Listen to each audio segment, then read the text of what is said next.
ASMRTheChew, and I'm your girl Spirit. And today I am going to be whispering to you a snack a little bit on some hard Cheetos for ASMR crunchy eating sounds. Not, well, yeah, it's going to be crunchy and it's going to be some eating sounds. But yeah, I'm going to try to tell y'all about the series that I saw. It's called Your Honor, and it's definitely mostly about a judge. Okay, so I know y'all been requesting something like this for a while, and I'm gonna be trying to add it back so that I can give y'all more. If you like it, make sure you like, comment, and subscribe. And yeah, and if you want to hear another movie or something that I saw and you want me to talk about it, let me know. I'll be glad to do that for you. Yeah, cause yeah, I'm always watching something, but a lot of times when I'm really interested in it, I usually like watch the whole thing and I don't forget it and it stays on my mind. But once I talk about it, I kind of let it go and move on to the next. So yeah, let's get started.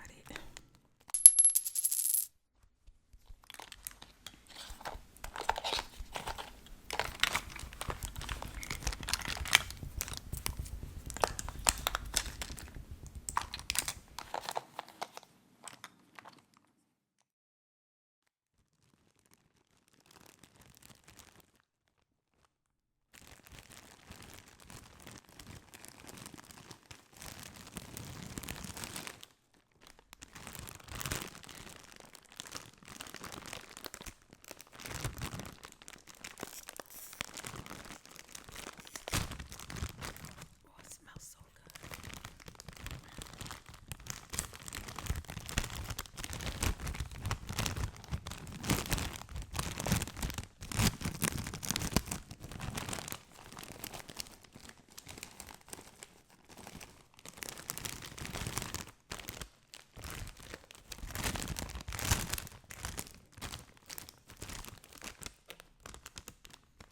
Cheetos, crunchy, party, size.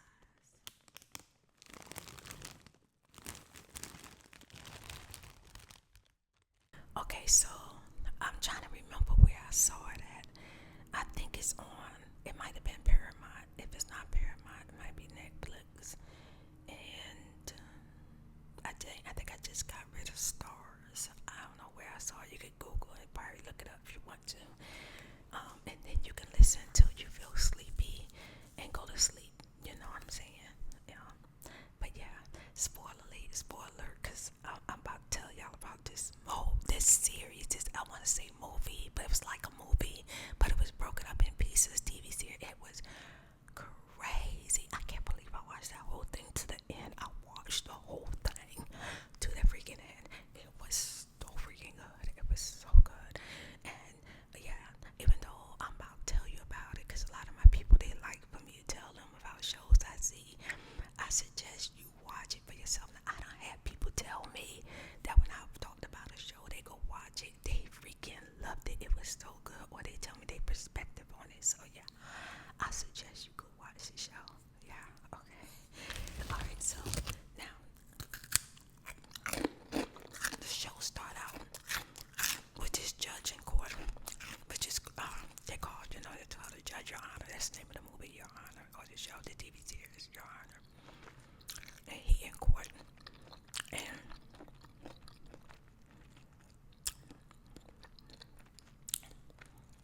he's dealing with a young boy that's in court, and his mother's in court, and the young boy got in trouble. And it sounds like I would say the prosecutors kind of wanted to like be hard on the kid, but then the judge trying to make things make sense, like basically like he was the kind of remind you of like a second chance type judge. Like he was trying to basically take a light easy on the boy because he was very young. So I noticed that at the end of that court session, the mother came up to him and she thanked him for helping her son. You know, that was it. That was it. Now I remember the boy and his mother. Okay. I can't remember their names right now. Maybe they come to me during the show. During the time that I'm telling you about it. It might not. But remember the young boy and his mama. Okay. So we watching the judge. How he operated. Seemed like he was a good, fair type judge, you know. Like he tried to do things fairly and help people out. So just to me, my first perspective was like, wow, he's one of the good ones. He's one of the good ones. So then, while the judge is in court, they showed this young boy.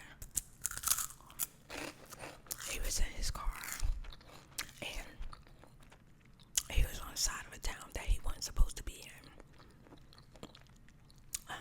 Now, I'm gonna do a spoiler alert, okay? I'm gonna tell you why he was on that side of town, because in this show, you kind of find out way down the line. But he was on the side of a town that he shouldn't have been in because his mother was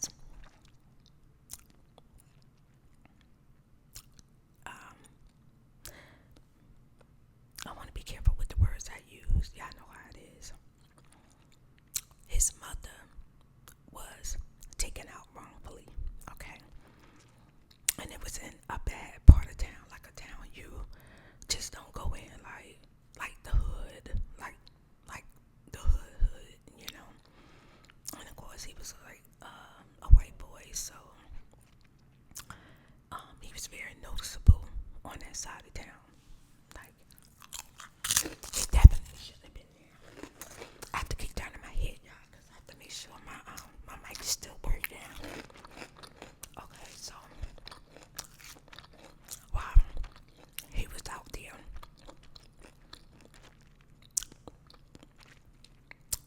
he started running out of gas. He couldn't find a gas station. And he started kind of freaking out. And where his mother had got taken out at, there was some guys there. I guess he wanted to take pictures or whatever. I don't know. I guess he was curious. So the black guys, they looking at him like, what you doing over here? Like, just looking at him like, are you crazy? Why you here? You know? And he could feel the cold chill, so he kind of started backing up. He got scared because it looked like they was coming towards him. He got in his car and he took off, but then he realized they was following him. And why he decided to drive I don't remember the car, but it was an old blue car, like baby blue. You know that thing was old. I don't even know last time I saw like a really baby blue car. But he decided to drive that in that neighborhood and he ran out of gas. So he kept driving around trying to find gas and he kept coming up to the same place, like going in circles, you know, like if you don't know your way in some places. Like for example, here in Houston, there's a lot of places that you could kind of get caught up in a circle and stuck in a neighborhood if you don't know your way out. So he was kind of stuck and he couldn't get out, couldn't figure out which way to go. He kept coming up to like abandoned houses and the same street, so he panicked. And then he started driving even faster because he saw the same black car following him. So at the same time, he driving real fast, and the other car just following him. He started panicking, and then he had like I want to say he had asthma,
never even got the inhaler. He was just shocked, and then the people that was following him backed up.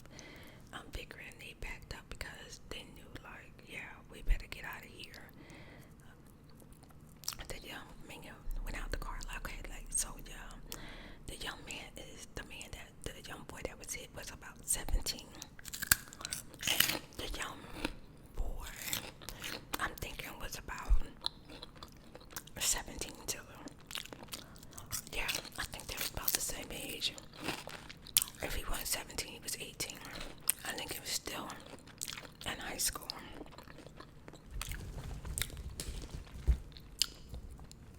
I just had a thought come across my mind when I said he was still in high school. I'm gonna tell you, I'm gonna get to that part. He got out the car and he went to the curb where the young man was laying. The young man hit his head on the curb and he was choking up on his own blood. It looked like he was trying to say something. And the young man looked like he wanted to help him. I'm trying to remember his name. When it comes to me, I'll tell you. I think the young boy that was on the ground, his name might have been like Cody, but I could be wrong. He was gargling, and the young man looked like he was trying to like maybe see if he could do like a little CPR, help him. He even blew in his mouth. That wasn't gonna help him. So then he went back to the car, and he had a hard time getting to the car because he couldn't breathe. He was real weak. He looked like he was about to pass out. I thought he was about to pass out. When he got to the car, he got the inhaler and he got his phone. No, he didn't get his phone. Did he get his phone? No, he didn't get his phone. I think what happened was he picked up the young man's phone in the street and he went to go call the cops.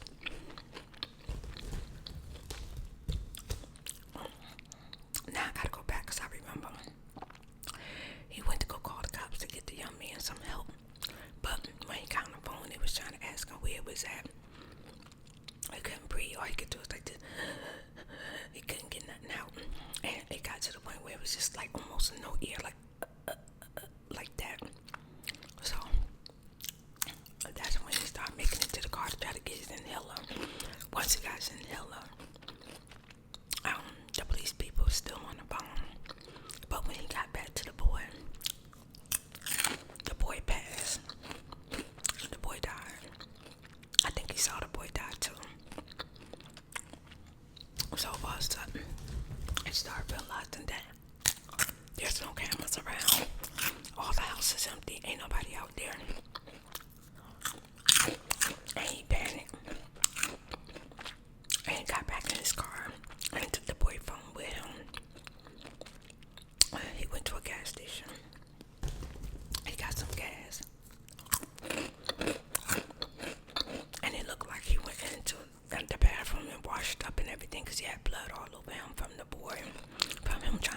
crime scene.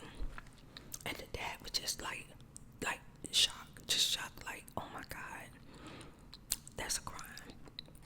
Now the dad turned out to be the judge in the courthouse. Yes, the judge. So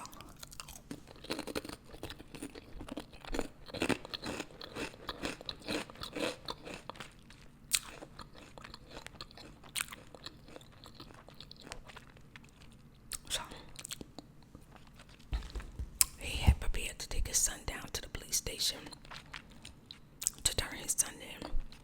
But when he got there, there was a man and woman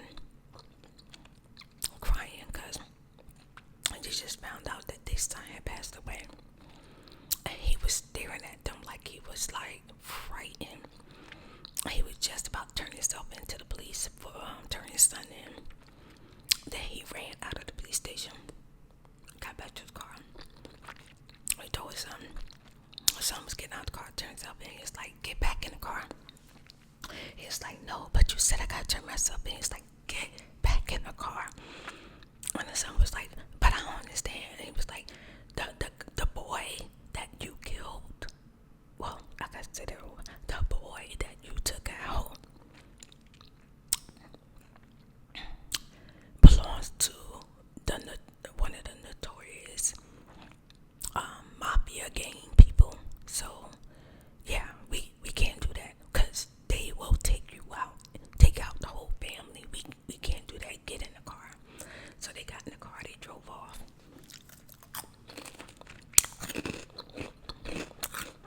And the man was inside the police station still holding his wife, trying to console her. They left.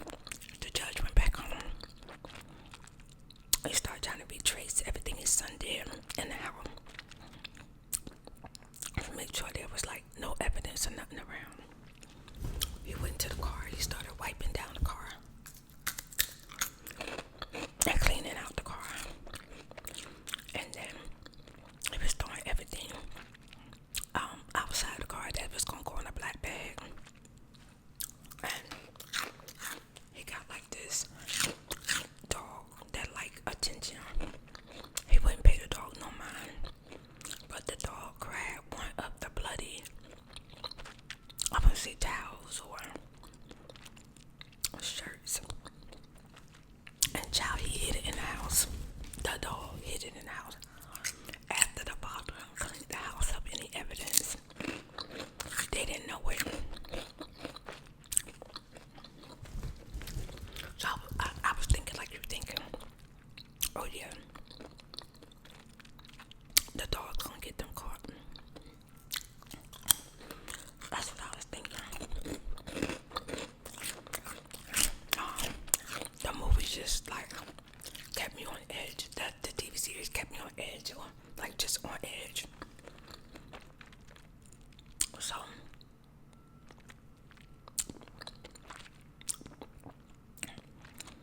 after that, the judge called a friend of his, was a black guy, and they were like best friends, like besties.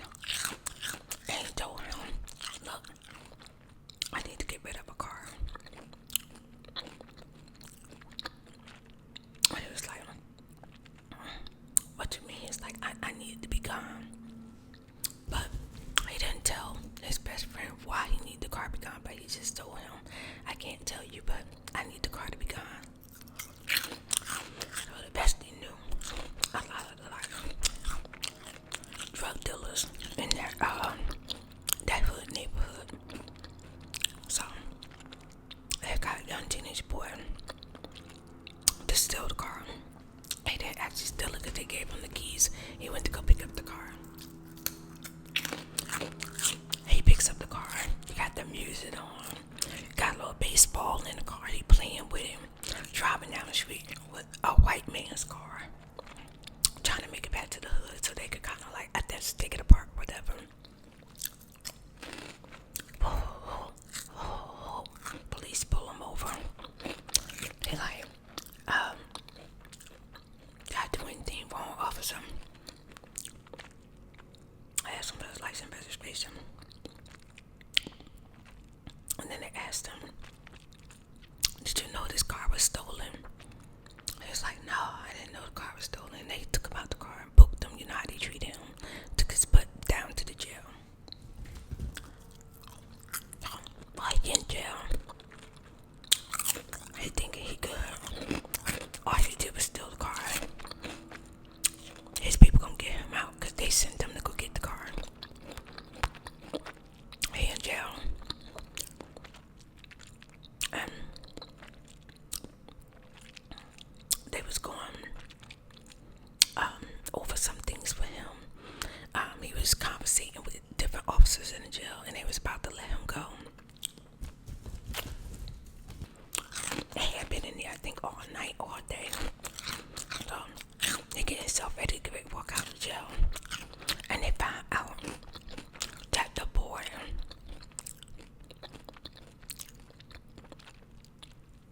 that was killed, or the boy that was taken out on the bike, was hit by the car, and the car was described.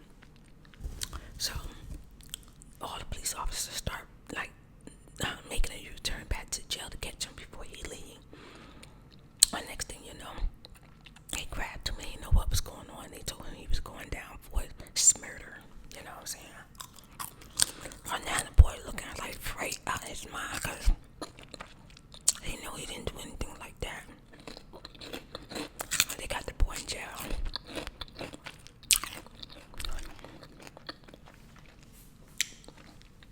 So then, meanwhile, the son was telling the dad that I don't want nobody innocent charged for something that he did. And the judge, the boy's father, which is the judge, is telling him, don't worry about that, everything won't be okay. So then the son started being like on his own journey, doing stuff, just doing stuff. He wasn't like he wasn't no bad kid, but he was just like getting into stuff. So then the honor found out that the judge found out that the bad boy was in jail, which he knew that the boy was innocent. So then he started talking to people, trying to get the boy some proper help. I mean, telling the truth would have been better, but he didn't do that. He just kind of like spoke up for the boy and was like saying that the boy need somebody to really like look out for him. So he went to a lawyer friend of his and started talking to his lawyer friend and asked the lawyer to take his case. And she took it because she's a friend of his, right? So I'm trying to remember. In the meanwhile, the judge's son started living his life, going back to school. So while he was in school, he decided to stay behind and talk to. He decided to stay behind, talk to his teacher, and when he started telling the teacher that he was the smurder, that he was the one that hit the boy. So the teacher, I'm thinking like, oh my God, he going to prison, he going to prison now.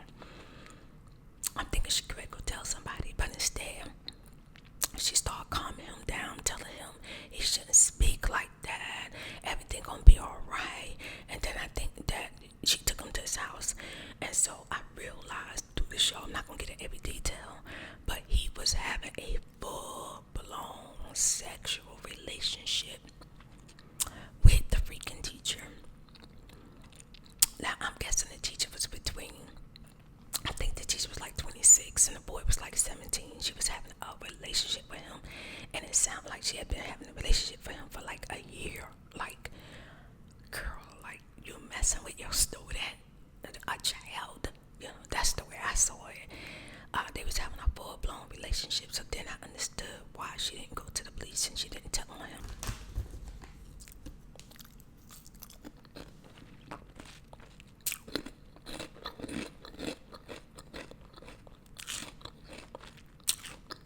As time went on, the father was going back to the scene, trying to make sure his son didn't leave anything behind.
house. I stuff leading up and stuff.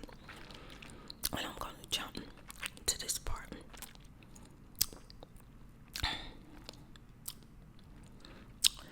They had took the boy out of jail, and the cops took him to a secret place, and they beat the crap out of him. They put him in a car and tried to just smoke him out, like choke him out with some smoke and stuff, to try to get him to admit to his murder. In the meanwhile, the judge was feeling bad, but trying to figure out how to help the boy without nobody realizing that his son did it.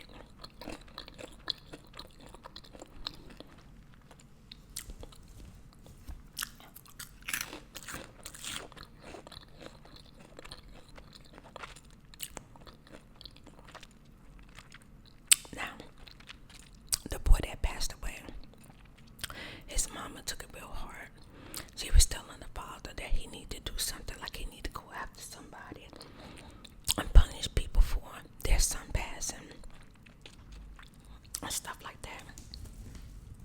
So he said that in due time he's gonna take care of it. So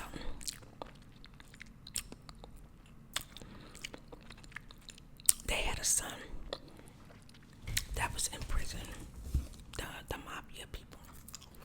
They had a son that was a terrible person in prison. But he was in a different prison. So after they had gave their son a burial, and they was able to pull some screams and get their son out so he could see his brother be buried, they had him transferred out of his prison to where the black boy was staying in prison for one day. And when he transferred, it basically was set up for him to take so the boy ended up losing his life in prison, the black boy, for something he didn't do, had no clue about.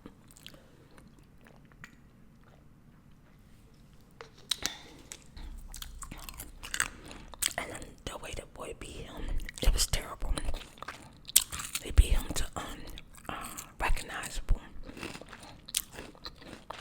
So Your Honor was upset about that when he found out that the boy passed. So eventually in the show, he told his son. His son started becoming obsessed with guiltiness. That's what I'm saying. So then he started taking pictures of his bruises, and it was like he wanted to get caught, like he wanted somebody to know that it was his fault. And then he went to one of the visuals with a boy.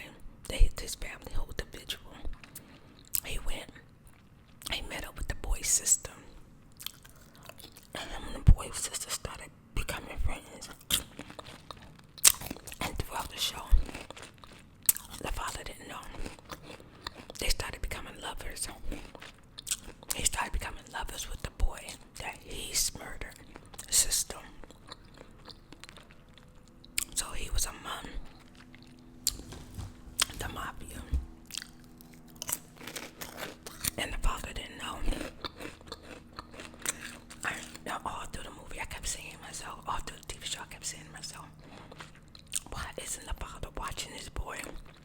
He literally need him. Like, I don't want to say a babysitter, but he needs somebody to be watching him. He doing stuff he ain't got no business doing. While his father doing everything he can to not let his son get caught. His son was doing stuff that was going to get them caught. So then,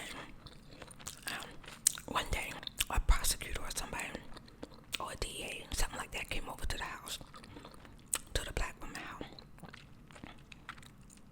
to let her know that her son had passed. And she had like 5 kids. And you know, like, she took it really hard. She was really sad. So they left.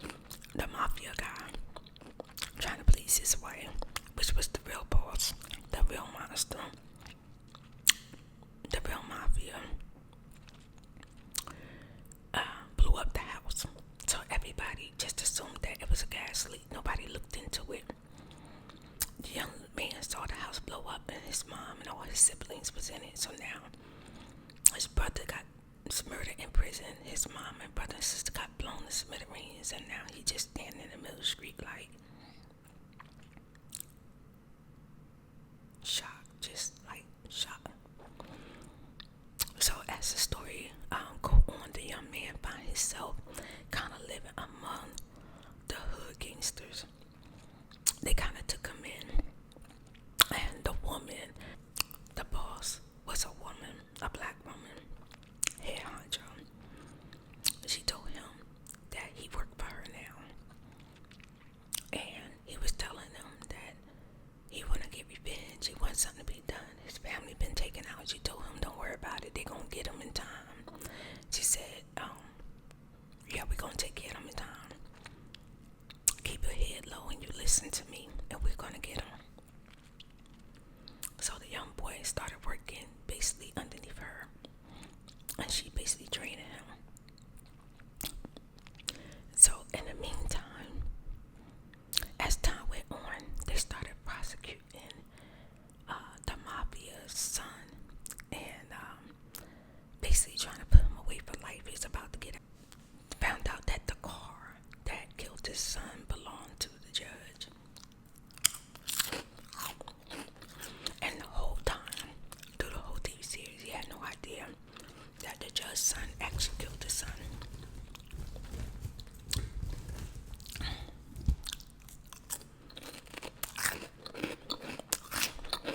So, somewhere between there, he found out that the judge didn't report that the car was actually stolen till after the boy was murdered, after his son was murdered.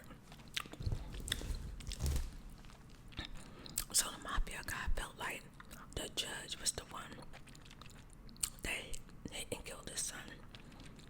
So, and meanwhile, he done had his men snatch him up, beat him up, and all kind of stuff. And he told the judge, you're gonna work for me. You're gonna get my son off. You're gonna be the judge for it.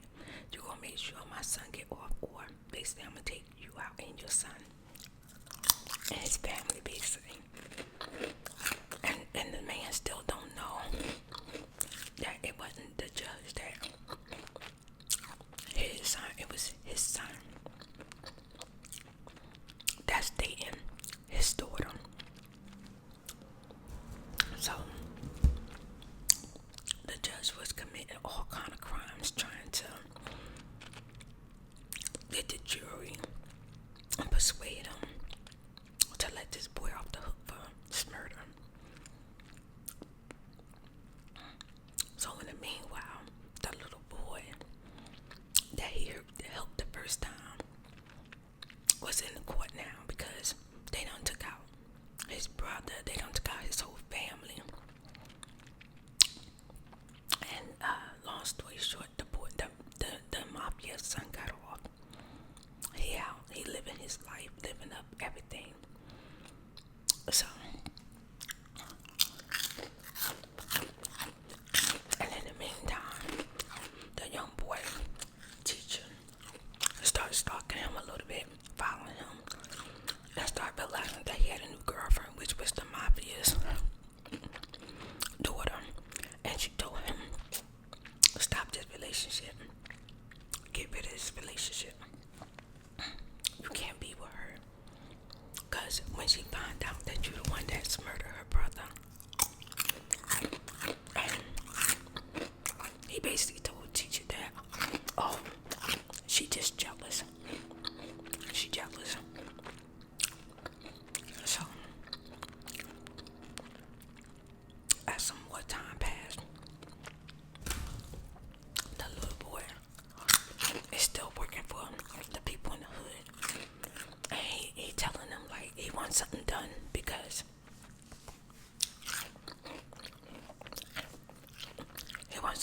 his whole family was taken out. So he took the money that he earned from the lady and he went and bought him a gun.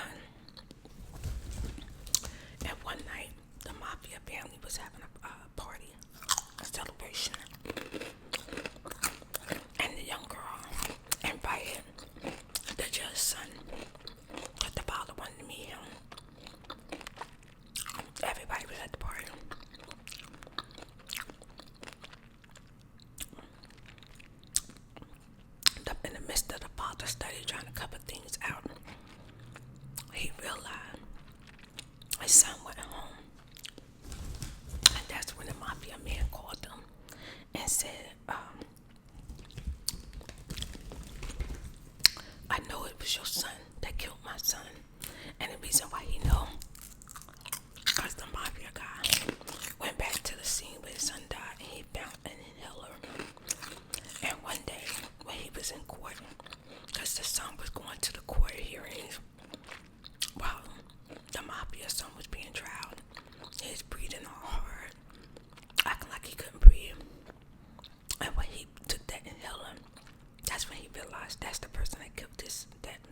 judge panicked.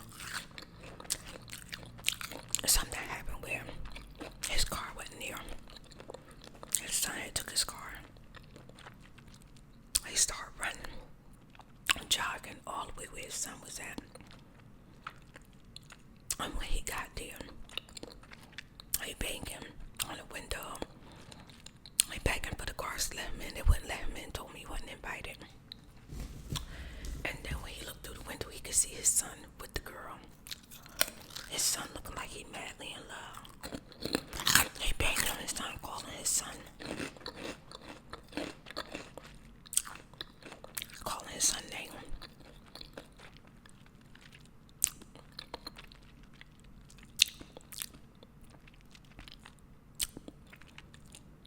And at the same time, the little black boy, while they wrestling with the father, trying to keep him from going inside of the hotel restaurant.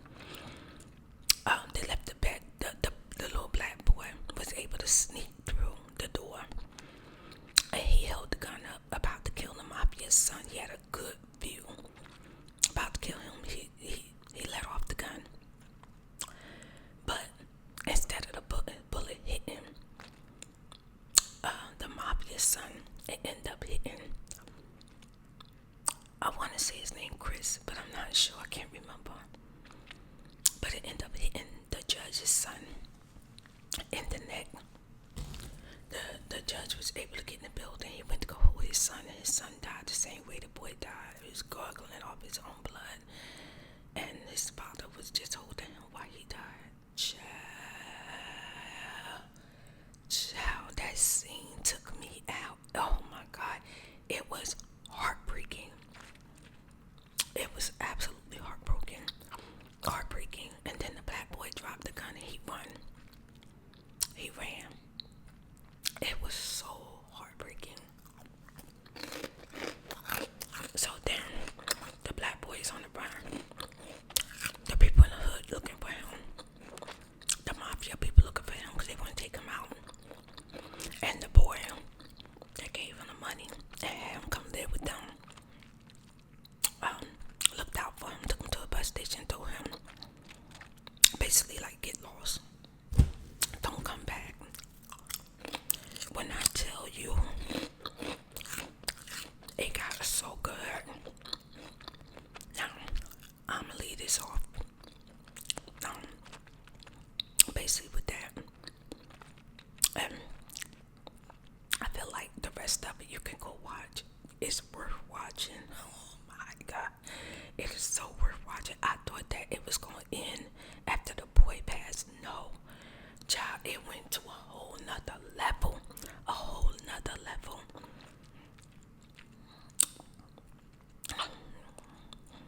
When I came back to the next scene, I'm going to just tell you this part and then I'm done. The judge, Your Honor, for all of the crimes that he committed, everything he done wrong towards the juror, all of the stuff that he covered up, y'all, he was in a prison. He didn't even look like the same man. I didn't even recognize him. He was trying to starve himself. He didn't want to live anymore. But they still was trying to take down the Mafia guy. And they still was looking for him. The young man, the little black boy, I think his name was Eugene. They still was looking for Eugene. So the FBI came in and told them that they want him to work for them and help him take down the Mafia guy. And he felt like, I'm not helping y'all do nothing. I'm trying to get out of here. I don't have nothing else to live for. I'm done.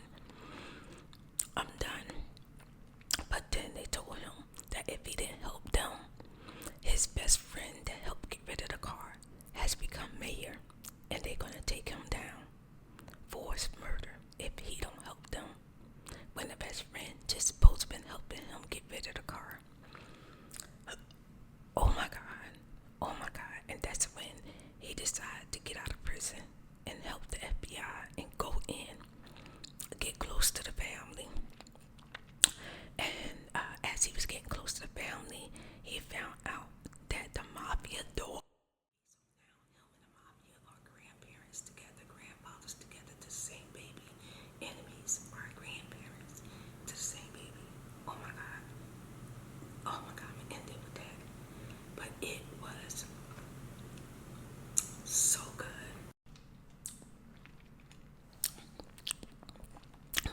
done stopped. I don't even know where it stopped at,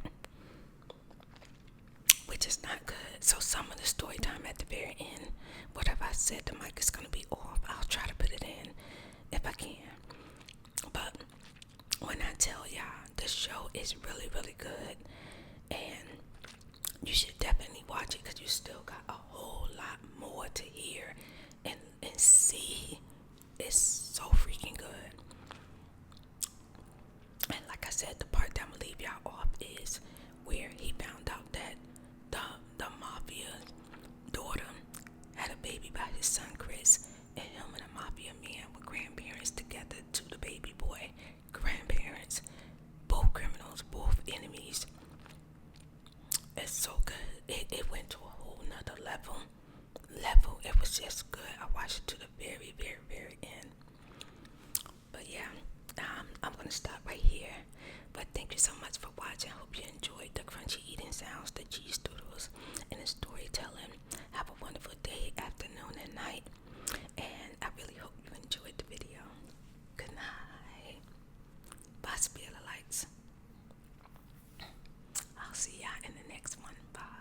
Let me know in the comments if y'all want me to tell y'all about another show I seen. But you definitely gotta watch that show. It was so freaking good. When I tell you, I didn't recognize the man when he was in prison for all of the stuff that he did, and he was in there trying to starve himself. I didn't even recognize him. Oh my goodness. And when he had to go work for the FBI and come out, he didn't even look like the first man. Through the show, he like a total different man. It was so good. So good. Y'all gonna love the show. Let me know if you watch it. Let me know